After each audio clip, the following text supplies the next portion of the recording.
हाँ दोस्तों, हमें पता है कि हम इंटरनेट पर दिखाई गई हर चीज पर विश्वास नहीं करते, लेकिन हमारी टेक्स्ट बुक्स का क्या, जो हमें बचपन से रटाई जा रही है। जी हाँ दोस्तों, बचपन से रटी रटाई चीजें भी कभी कभार गलत साबित हो जाती हैं। फिर चाहे वो ग्रेट वॉल ऑफ चाइना का स्पेस से दिखना हो या फिर जीनियस अल्बर्ट आइंस्टीन का स्कूल में मैथ में फेल हो जाना। इसलिए दोस्तों, दिल थाम कर बैठिए, क्योंकि आज हम आपको उन झूठ के बारे में बताने वाले हैं जिन्हें आप सदियों से सच मानते आ रहे हैं। और अंत में जो सच्चाई हमने आपके सामने रखी है ना, उसे जानकर आप हंसी से लोटपोट हो जाएंगे। दोस्तों, अगर हम आपसे पूछें कि इजिप्ट में बना पिरामिड किसने बनाया था, तो हमें पता आप यही जवाब देंगे कि इजिप्ट में रहने वाले मजदूरों ने मेहनत करके इस पिरामिड को तैयार किया था। लेकिन हम आपके भ्रम को तोड़ते हुए ये कहना चाहते हैं कि बिल्कुल भी सच नहीं है। असल में इस पिरामिड को बनाने वाले ज्यादातर लोग मजदूर थे ही नहीं।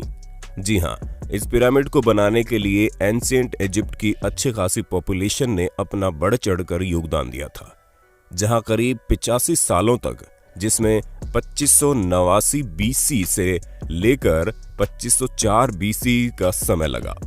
और इतने समय के अंतराल में इजिप्ट के रहने वाले लोगों ने अपना खून पसीना करके इस पिरामिड को तैयार किया था, ताकि वो अपने नेशनल आइकॉन को खड़ा कर सके। ऐसे में जो लोग इतने बड़े बड़े पत्थरों को नहीं उठा सकते थे, उन्होंने यहाँ पर काम करने वाले लोगों के लिए खाना, रहने और बाकी चीजों की व्यवस्था की। यानी कि हर इंसान ने अपने लेवल का काम किया, जिसमें कुछ लोग सिक्योरिटी के लिए काम करते थे, तो कुछ लोग भारी भरकम पत्थरों को जुटाने के लिए दूर दराज इलाकों में चले जाते थे, ताकि वो अपने नेशनल आइकॉन को खड़ा कर सके। ऐसे में दोस्तों, उनकी मेहनत रंग लाई और ये पिरामिड वाकई में दुनिया भर में जाना जाता है। चलिए दोस्तों, अब आपके सबसे फेवरेट माइकल जैक्सन की बात करते हैं, क्योंकि इस बात से कोई इनकार नहीं कर सकता कि माइकल जैक्सन ने पॉप म्यूजिक में एक अलग ही मुकाम हासिल किया था, जहां ये सिंगर के साथ साथ एक बेहतरीन डांसर भी थे। और इनके डांस मूव तो वाकई माशाल्लाह थे। ऐसे में उनका मून वॉक करने का जो स्टाइल था, वो लोगों में बड़ा फेमस हुआ। पर अफसोस दोस्तों, आपको ये जानकर हैरानी होगी कि इस मून वॉक को माइकल जैक्सन ने इवेंट नहीं किया था। हालांकि उन्होंने इसे सबसे पहले 1983 में परफॉर्म किया था। पर दोस्तों, असल में माइकल जैक्सन ने ये मून वॉक कैस्पर कैंडिडेट और कूली जैक्सन से सीखा था, जिन्होंने 1970 में इसे परफॉर्म कर दिया था। वहीं मार्शल मार्कियो ने भी इस मून वॉक को माइकल जैक्सन से पहले परफॉर्म कर दिया था। और इन सभी लोगों से पहले बिल बैले नाम के टैप डांसर ने भी इसे परफॉर्म किया था। ऐसे में ये बता पाना मुश्किल है कि इस मून वॉक को किसने इन्वेंट किया, लेकिन वो शख्स माइकल जैक्सन तो नहीं है। अब आप एक और सिर घुमा देने वाली बात सुनिए, क्योंकि आप लोगों ने कार्बन डेटिंग का नाम तो सुना ही होगा। अरे नहीं दोस्तों, ये टिंडर में राइट लेफ्ट स्वाइप करने वाली डेटिंग नहीं है, बल्कि एक ऐसा मेथड है जिसके जरिए एटमॉस्फेयर में कार्बन डाइऑक्साइड के चेंज होने पर चीजों की असली उम्र बताई जा सकती है। ऐसे में आर्कियोलॉजिस्ट कार्बन डेटिंग का इस्तेमाल करके ये पता लगाते हैं कि उनके द्वारा खोजी गई चीजें कितनी पुरानी है। और इसी वजह से हम भी आपको जितनी भी चीजों की जानकारी देते हैं, उनकी उम्र कार्बन डेटिंग के हिसाब से ही होती है। और विलर्ड लिबी नाम के जिस प्रोफेसर ने कार्बन डेट्स का पता लगाया था, और इस काम के लिए उन्हें नोबेल प्राइज भी मिला था। लेकिन दोस्तों, दिल थाम लीजिए, क्योंकि हम आपको बता दें कि कार्बन डेटिंग के जरिए चीजों की असली उम्र पता लगाना बहुत मुश्किल है।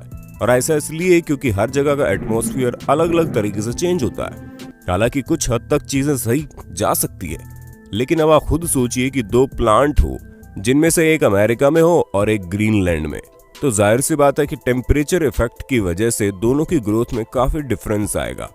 इसी तरह से कार्बन डेटिंग का भी हिसाब किताब है। अब चलिए दोस्तों, आपको एक और मिथ बस्टर स्टोरी सुनाते हैं, जो किसी और की नहीं बल्कि लॉक नेस मॉन्स्टर की फेक फोटो स्टोरी है। जी हाँ दोस्तों, जहां इस मॉन्स्टर की फोटो को न्यूज़पेपर में दिखाकर लोगों को हैरान करने में कोई कसर नहीं छोड़ी गई थी। और कई सारे लोग तो इस बात पर विश्वास भी कर बैठे थे कि सालों पहले गायब हो चुका ये क्रिएचर अब वापस से तहलका मचाने आ गया है। ऐसे में दोस्तों, लॉक नेस को स्कॉटलैंड में देखे जाने की बात कही गई। इस तस्वीर को सबसे पहले रॉबर्ट केनेथ विल्सन ने 1934 में लोगों के सामने रखा, और करीब 60 सालों तक इनकी ली गई इस तस्वीर को सच्चा समझा जा रहा था। लेकिन वो कहते हैं ना कि झूठ के दिन 4, सच चले 1000 साल। हाँ दोस्तों, हमें पता है हमारी बनाई गई कहावत उतनी अच्छी नहीं है, लेकिन इस जगह पर बिल्कुल फिट बैठती है, क्योंकि 1994 में ये बात लोगों के सामने आ गई कि लॉक नेस मॉन्स्टर का जो शेप उस तस्वीर में था वो कुछ और नहीं बल्कि एक टॉय सबमरीन थी, जिसे पानी में इस तरह डाला गया था कि वो उस क्रिएचर की तरह दिखाई दे। और ऐसा मर्म्यूडेक नाम के जर्नलिस्ट ने किया था ताकि वो अपने न्यूज़पेपर से बदला ले सके, क्योंकि उनके न्यूज़पेपर ने लॉक नेस मॉन्स्टर के बारे में छापने की वजह से उन्हें बातें सुना दी थी। और इसी वजह से उन्होंने इतनी बड़ी कहानी रची जिसके चंगुल में दुनिया करीब 60 सालों तक थी। दोस्तों, जब आप दुनिया के अजूबों के बारे में सोचते होंगे तो आपके दिमाग में सबसे पहले क्या आता होगा? माचू पिच्चू, ताजमहल या ग्रेट वॉल ऑफ चाइना? लेकिन बाकी सबका तो ठीक है, लेकिन ग्रेट वॉल ऑफ चाइना के बारे में हम आपको बता दें ये इतना भी ग्रेट नहीं है कि स्पेस से दिखने लग जाए। जी हाँ दोस्तों, क्योंकि सच्चाई तो ये है कि ये इतना बड़ा भी नहीं है कि इसे हमारे एटमॉस्फेयर के बाहर किसी भी जगह से देखा जा सके, फिर चाहे वो मून ही क्यों ना हो जो हमारे सबसे करीब है। और ये हम अपने मन से नहीं कह रहे, बल्कि खुद नासा ने इस बात को साबित किया है। हालांकि भले ही 21,196 किलोमीटर लंबी हो, लेकिन अगर हम इसकी चौड़ाई की बात करें तो ये बॉटम से मात्र 20 फुट चौड़ी है और टॉप से केवल 16 फुट चौड़ी है। हम आपको बता दें कि ये अफवाह 1754 के आसपास शुरू हुई। ऐसे में ये चीज हमारे चांद पर पहुंचने और स्पेस में सैटेलाइट पहुंचाने से बहुत पहले की बात है, तो ये सिवाय अफवाह के और कुछ नहीं है। अब भले ही हर साल यहाँ पर करोड़ों की संख्या में लोग आते हो, लेकिन अफसोस वो चाइना की जिस दीवार पर खड़े होते हैं वो स्पेस से तो नहीं दिखती। चलिए दोस्तों, चाइना से आप हमें ये बता दो कि दुनिया भर में तहलका मचाने वाला कोरोना वायरस चाइना की किस जगह पर सबसे पहले फैला था? हमें पता है आपको जवाब पता होगा, इसलिए कमेंट बॉक्स में एक भी इंसान का जवाब छूटना नहीं चाहिए। वैसे दोस्तों, जब कभी भी आप वाइकिंग्स के बारे में सोचते होंगे तो आपके दिमाग में सबसे पहले चीज क्या आती होगी? हमें पता है ज्यादातर लोगों को बड़े से जहाज का साइज और सींग निकले हुए हेलमेट याद आते होंगे, पर हम आपको बता दें ये दोनों ही चीजें झूठी हैं, जो कि हमारी मेन स्ट्रीम मीडिया द्वारा हमारे दिमाग में डाली गई। असल में कई सारे हिस्टोरियंस को वाइकिंग्स के समय के टूल्स मिले हैं, जिनमें से एक भी हेलमेट ऐसा नहीं मिला जिसमें सींग लगे हों। हालांकि ये माना जा सकता है कि वो लोग लड़ते टाइम खुद को बचाने के लिए हेलमेट का यूज करते होंगे, लेकिन इसका मतलब ये नहीं है कि उनके हेलमेट में ही डायरेक्ट सींग लगे हों। दोस्तों, ये जो अफवाह है ये तब से फैलनी शुरू हुई जब गुस्ताव मालस्ट्रोम नाम के आर्टिस्ट ने अपने आर्ट में वाइकिंग्स के हेलमेट में सींग लगा दिए, और तभी से लोग ये समझने लगे कि उनके हेलमेट में सींग होते थे, जबकि ऐसा कुछ भी नहीं है। तो दोस्तों, हमें पूरी उम्मीद है आपको अपने होस्ट और दोस्त सैम की वीडियो में मजा आ रहा होगा। अगर हाँ तो साथ ही वीडियो को लाइक करते चलिए ताकि हम फ्यूचर में भी इसी तरह की इंटरेस्टिंग वीडियोस लाते रहें। दोस्तों, अब हम आपके दिमाग की सबसे बड़ी उपज को दूर करते हैं, क्योंकि कई सारे लोगों को ये सिखाया जाता है कि अल्बर्ट आइंस्टीन जो कि इतने बड़े जीनियस थे, वो हाई स्कूल में बेसिक मैथ की वजह से फेल हो गए थे। तो दोस्तों, ये बिल्कुल गलत है। जी हाँ, ऐसा कुछ भी नहीं है, बल्कि आइंस्टीन तो उल्टा मैथ के जीनियस थे, जहां मात्र 15 साल की उम्र में उन्होंने मैथ में अपनी बहुत अच्छी पकड़ बना ली थी।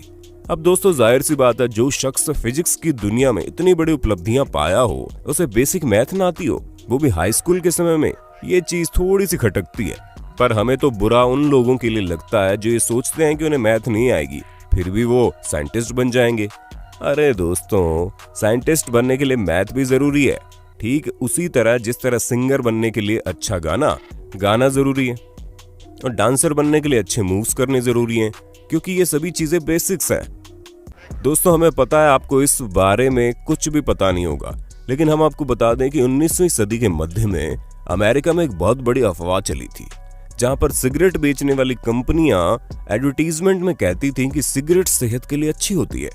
जी हाँ दोस्तों, हैरान मत होइए, एक्चुअल में ऐसा होता था क्योंकि कुछ कंपनियां ये तक कहती थी कि डेंटिस्ट खुद लोगों को सिगरेट पीने की सलाह देते हैं और ये सेहत के लिए बहुत अच्छी होती हैं, जिससे टेंशन वगैरह भी कम होता है। और इस तरह के कई सारे एड कैंपेन उस समय चल रहे थे, जिसकी वजह से अमेरिका के करीब 45% लोग सिगरेट की लत लगा चुके थे।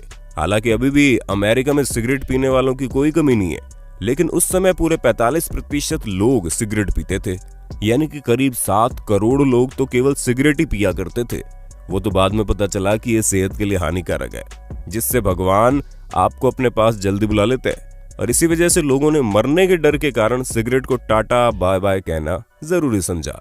पर शायद अभी भी कुछ लोग इस बात को नहीं समझते हैं। दोस्तों आज के लिए बस इतना ही। उम्मीद है आपको हमारी वीडियो पसंद आई होगी। अगर हाँ तो इस वीडियो के बारे में हमें कमेंट करके जरूर बताना और ऐसे इंटरेस्टिंग वीडियोस लगातार देखने के लिए हमारे चैनल को लाइक शेयर और सब्सक्राइब करना बिल्कुल ना भूलें। धन्यवाद।